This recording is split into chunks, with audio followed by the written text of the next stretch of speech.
Okay, hello everyone. I had some problems then with the stream. I still seem to be having a few of them here and there, but we're back with the editor. Probably going to be repeating myself a little bit, but we're going to be going over some minor stuff that's been done since the last time. So, for those who aren't familiar, I did a alpha test a while ago for people to mess around with my AI, because my AI is still screwed. And it was pretty interesting. As a result, I kind of learned that my AI can be blocked into certain areas. It can be easily messed up. And yeah, it was pretty funny to see, actually, people resorting to holding chairs and other things in front of them to keep the AI away from them at all times. It was pretty enlightening, but what I'm trying to do is add stuff to this, tweak some of the actual assets, and get this thing into beta, because that's where it needs to be at this point. It really needs to be in beta. So, since the last time, there's been like 2 new assets developed, I think, maybe 3, and things have gone a little bit slower because of injuries that I've sustained over the course of doing this. So, like I showed off the last time, we have this Resident Evil 4 inspired pickup system now, where we can go ahead, click on an item, and it actively shows a different section of the map, which is allowing us to preview this 3D model. Some people do it via 3D widgets, but I heard that apparently those cost a lot of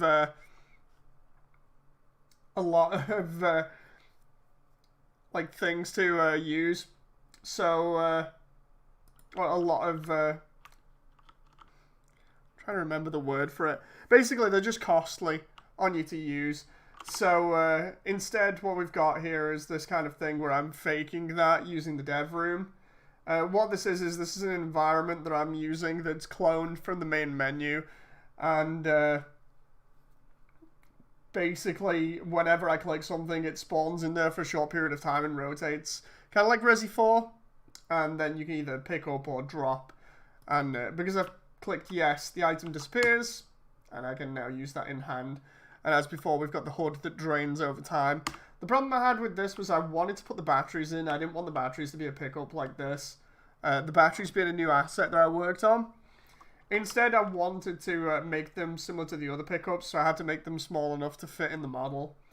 And then after that, it was like, well, okay, how do I make them a pickup? Because I have to make them very similar to the flashlight. Having going through and researching a load of ways that I could do it, and then getting a little bit of help and learning again how Booleans work in Unreal. We've got a double collision check now on small items, so I can now use them as pickups.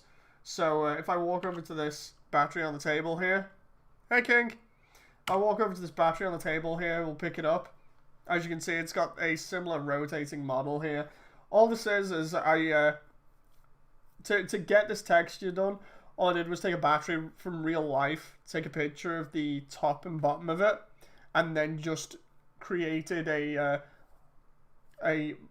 similar Duracell looking battery texture for the rest of it. It's just the top and bottom that I wanted because it looked realistic. So all I've done is called this like an energy cell or an NSL, kind of just to mess around with the Duracell thing here, but instead we've got an NSL. It's got some little text which you can hardly see here, but it just says like the usual stuff with batteries, like don't put in fire and stuff like that.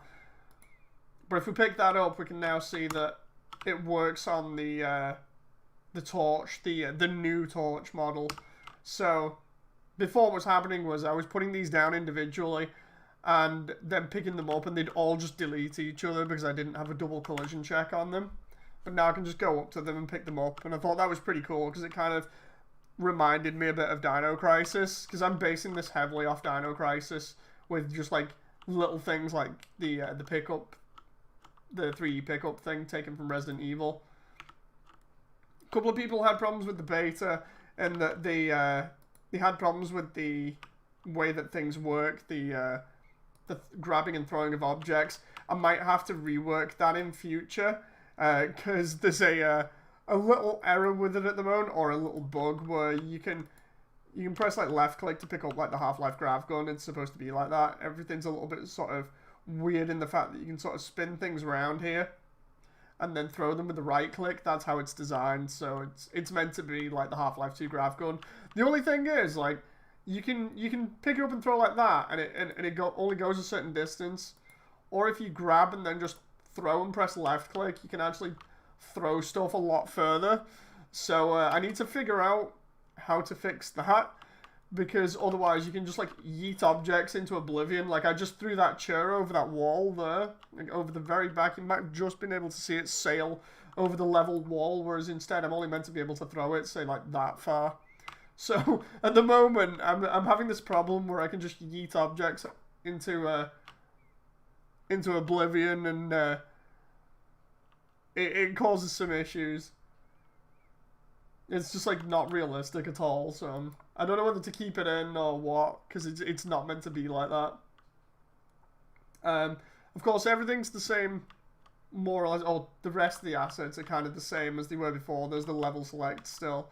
The AI, he's kind of funny. I'm currently going through the process of fixing him or enhancing him.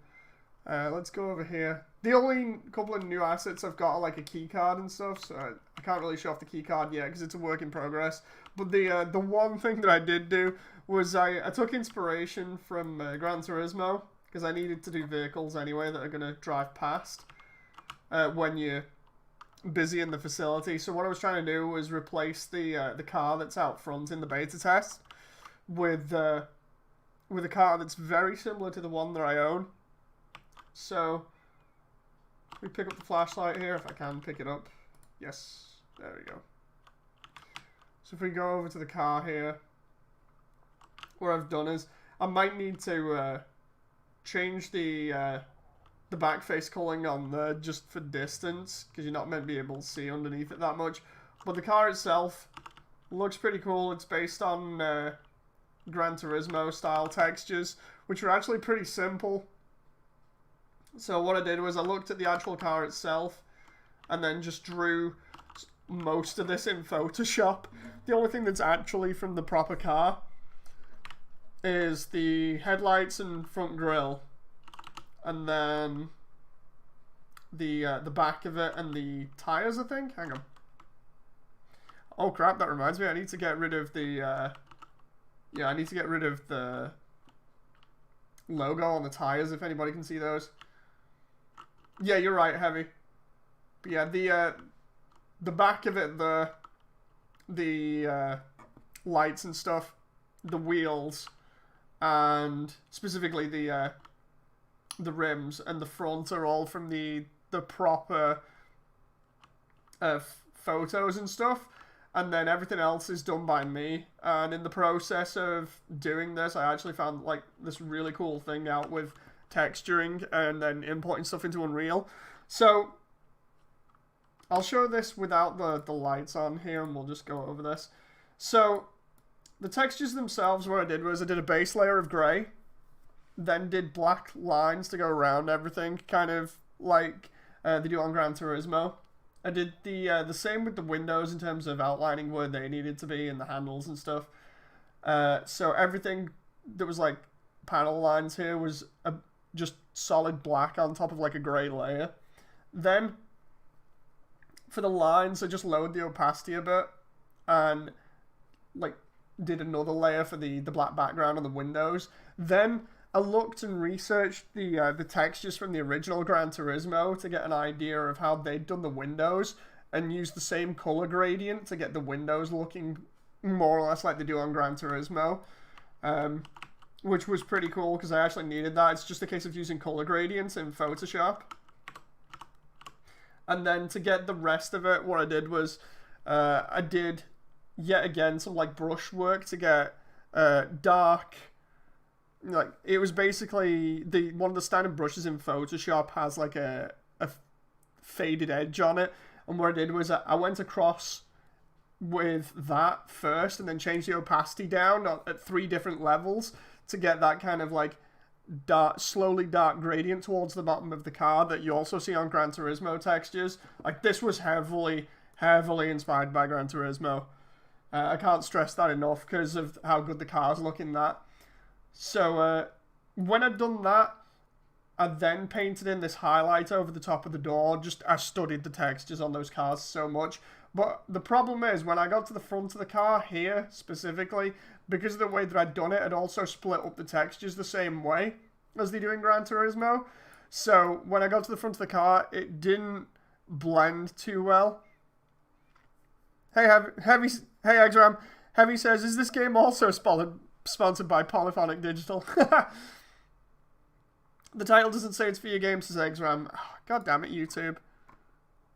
Yeah, it just says live stream, doesn't it? Yeah, I had problems with going live before I had to re-input everything, so it's really weird. But yeah, anyway, when I was coming around here, it got really weird because I couldn't match up the gradient of the rest of the car to the front grille.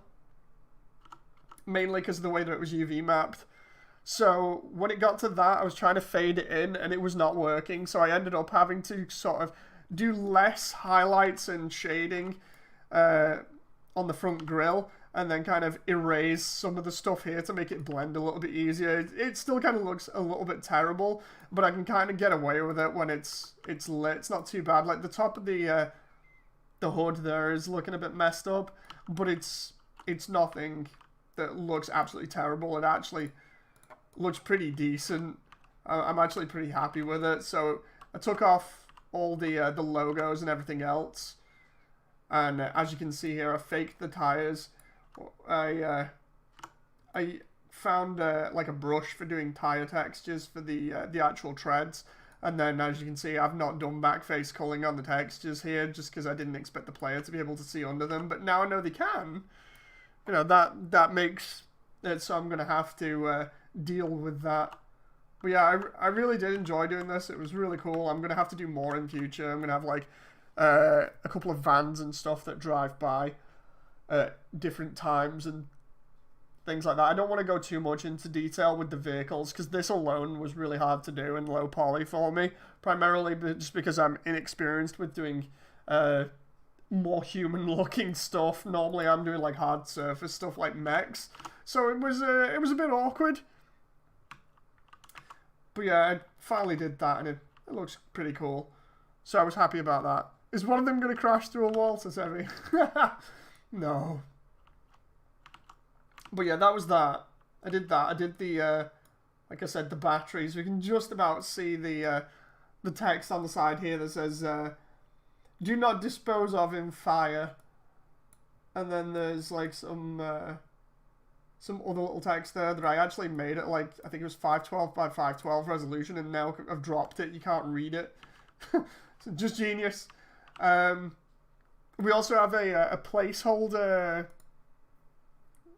card that I made, like an ID card. I'm just trying to find it now in the bottom here because you can't actually see it because I'm in the preview for just the level window at the moment. So we'll keep that over here just for the moment. Trying to find this asset. Where is it? Batteries. Keycards. There we go. Okay, so keycards I'm working on. There's just a placeholder at the moment. But the idea is we're going to be trying to find a lot of them. What I deliberately did was make, for this one, because it's placeholder, I made a reference to Regina from Dino Crisis. Because, yeah, it's placeholder. Nobody's going to see when it actually goes out properly. But, yeah, there's a security pass with Regina's face on. Just to get a sort of an idea of how I wanted to do this. And then on the back it says some other stuff like swipe key over lock and then depress handle to open. If lost on premises, return to security, and then just has some random number that I threw in there. But that I still need to implement properly, a bit like the batteries. I want it so that you can pick up individual ones that have certain values attached to them, so you can open different doors. That's one thing that I already have in. I just need to implement that with the blueprint system that I have for the batteries. Now, going over the last thing that I need, like, ideally to get this thing out of alpha, because at the moment, it's been in alpha for ages. For anyone who doesn't know the stage of video games, alpha is where you more or less start the game oh sorry, pre-alpha is where you start the game, you flesh out bits of it, like the story, you flesh out bits to do with the level design, the gameplay, and then alpha is where you refine that a little bit. You start getting more of a feel for the art assets, just the very basic art assets. Though you start refining the gameplay even more and really kind of honing in on what you want it to be. And then to get out of alpha, basically you need to be in the more or less the main chunk of the game where you want it to be. So say you want certain gameplay things implemented. If you want that done, it needs to be done before you can get into beta and have no problems. Beta's more or less where you're just testing things, you're implementing the rest of the art assets, you're slowly getting the rest of the levels refined in the cutscenes and stuff. The idea is that you're slowly polishing the rest of the game up to the point where when it's finished in beta, it's done. So getting this out of alpha is a pain in the ass just because the AI. Mainly because the AI, like I've said before with this, it's based on a pack that I got online through the Unreal Marketplace, and as such I've been working on and off with this thing for ages, like modding it. It goes back to one of the 10 little Easter egg books that I left in the beta. The alpha test that I handed out about a week or two ago. If anybody's found all 10 of those, you'll know that they have like hints as to what I was going for with this game and where it was coming from and the history behind it. Or basically, coming from like a modding background, I've tried to get this version of the game on the engine to be how I want it in terms of being able to easily spawn enemies where I want, control almost anything down to a certain level, so I feel like I've got control over every situation. And I'm almost there with it. Now, the AI himself, he's a bit of a dick. I need to refine him, so I've been busy going over his code and annotating it and stuff. But this is more or less his tree at the moment. The way that this works, I'm slowly learning from Unreal tutorials. The way that this works is at the top here, I've not got the mouse on, but we'll deal with it. At the top here where I've highlighted vision, this is a check that happens every like 0.2 seconds where it tries to find out if there's anything in front of the AI, and then from then it goes from left to right, this tree, to try and tell the AI what it needs to do.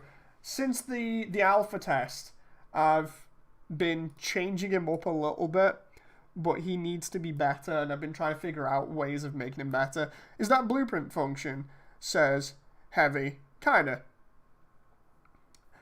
Momo says the main bulk of beta has the main gameplay design in place, so you're more or less focused on testing and expanding. Yeah. So what we have here are a series of blueprints, states, and functions that the AI has to go through or can go through at any period in time. And you'll hear devs talk about blueprints and blueprint trees specifically, because that's what this is. They talk about it a lot during like Alien Isolation's development, where they're on about how advanced the blueprint tree is for the alien. And with this AI, I'm trying to take inspiration mainly from classic Nemesis from RE3, the one that was released in like 98, 99.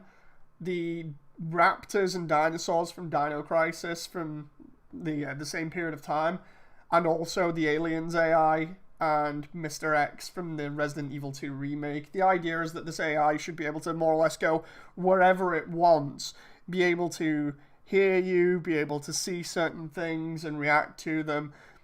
And the idea is that to get around him, you have to distract him with different things. Now, the idea that I've got at the moment for balancing is to make it so, yeah, you can interact with everything, but different weighted objects, like if it's a light object, will only slow him down for like a second. Maybe he'll only fall for it once, and then he'll move on.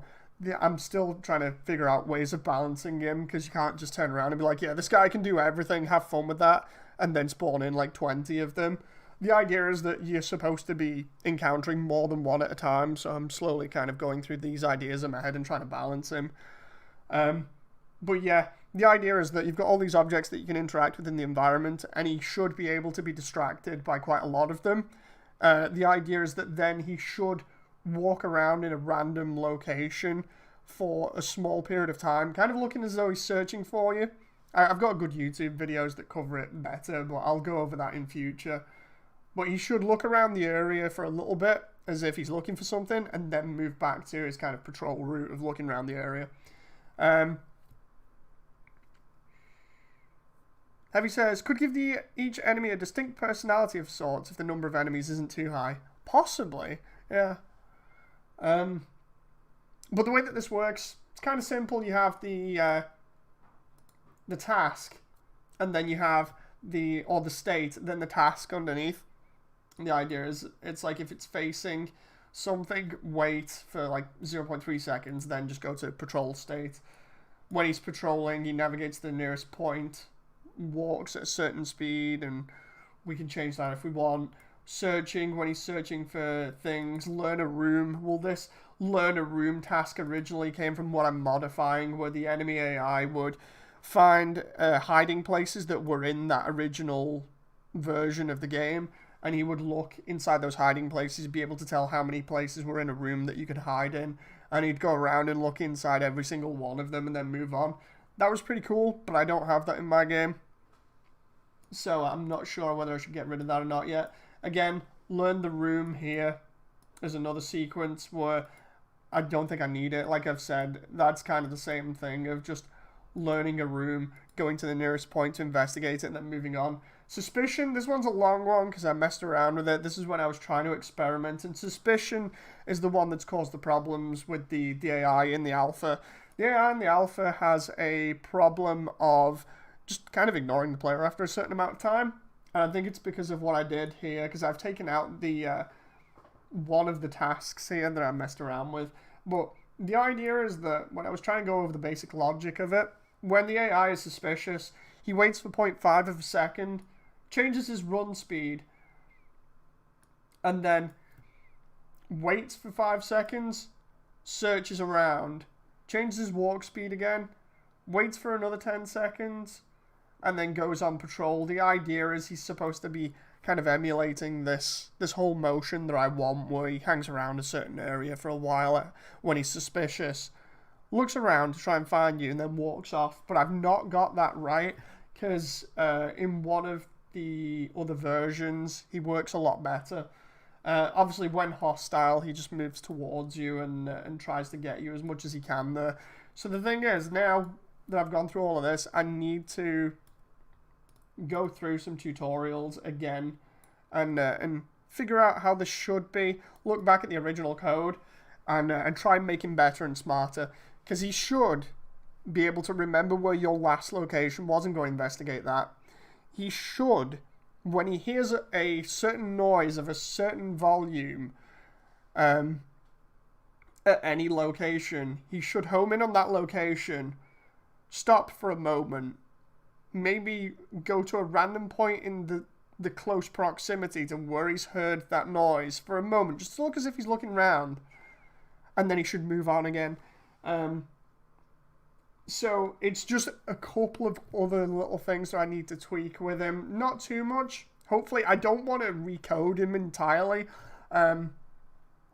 because that's the one thing that I've been afraid about, because, like I said, this is based off someone else's work, and I've just been going through and trying to figure out how it works myself, so I get a good idea of what I can do to change him.